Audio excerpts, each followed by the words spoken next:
औज़ुबिल्लाहिमिनश्शैतानिर्रजीम बिस्मिल्लाहिर्रहमानिर्रहीम। आज की वीडियो में हम 9 ज़िलहज का जिक्र करेंगे, जिसको यौम अरफा कहा जाता है। 9 ज़िलहज का जिक्र यौम अरफा का जिक्र कहलाता है। ये दिन हज के दूसरे दिन के हिस्से से बहुत अहमियत रखता है। इस दिन मुसलमान दर्ज अज़कार और दुआएं पढ़ने की ताकीद करते हैं। तलबिया की तलावत। हाजी तलबिया का वर्द मुसलसल करते हैं। लब्बैक अल्लाहुम्मा लब्बैक, लब्बैक ला शरीका लक लब्बैक, इन्नल हम्दा वन निअमता व लक वल मुल्क ला शरीका ला। तकबीर, तहलील, तहमीद और तस्बीह मुकम्मल पढ़ी जाती है। तकबीर, अल्लाहु अकबर, अल्लाह सबसे बड़ा है। तहलील, ला इलाहा इल्लल्लाहु, अल्लाह के सिवा कोई माबूद नहीं। तहमीद, अल्हम्दुलिल्लाह, तमाम तारीफ़ें अल्लाह के लिए हैं। तस्बीह, सुबहान अल्लाह, अल्लाह पाक है। रोज़ा रखना।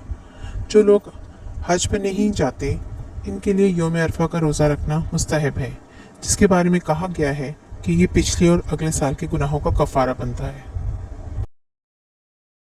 ये दिन दुआओं के लिए ख़ास माना जाता है। हदीस में आता है कि रसूलुल्लाह सल्लल्लाहु अलैहि वसल्लम ने फरमाया, सबसे बेहतरीन दुआ यौम अरफा की दुआ है। इस दिन ख़ुसूसी दुआएं की जाती हैं। अल्लाह से मग़फ़िरत, रहमत और बख्शिश तलब की जाती है। इस दिन कुरान मजीद की तिलावत करना भी मुस्तहब है, ताकि दिल को सुकून मिले और रूहानी फ़ायदा हासिल हो। इस दिन कसरत से इस्तग़फ़ार करना चाहिए, यानी अल्लाह से अपने गुनाहों की माफ़ी मांगनी चाहिए।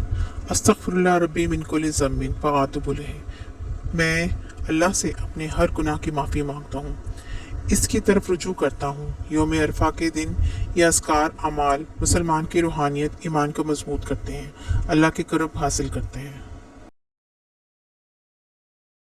यौम अरफा के दिन सदक़ात व खैरात करना बहुत फजीलत का हामिल है। हाजी और गैर हाजी दोनों को इस दिन ज़्यादा से ज़्यादा खैरात करनी चाहिए।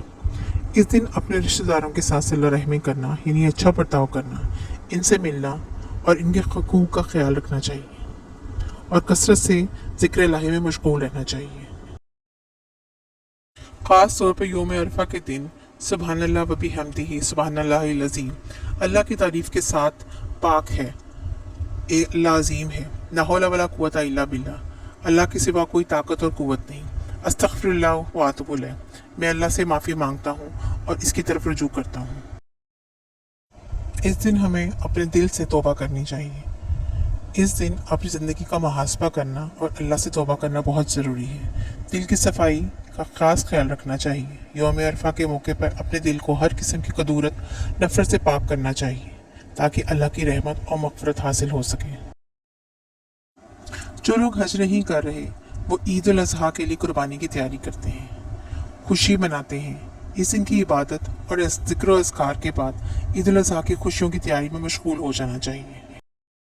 यौम अरफा का दिन मुसलमानों के लिए अजीम रहमत, मग़फ़िरत और बरकत का दिन है। इस दिन की इबादत और अज़कार को समझकर अंजाम देना हर मुसलमान के ईमान को तक़वीयत देता है और अल्लाह की कुर्बत हासिल करने का ज़रिया बनता है।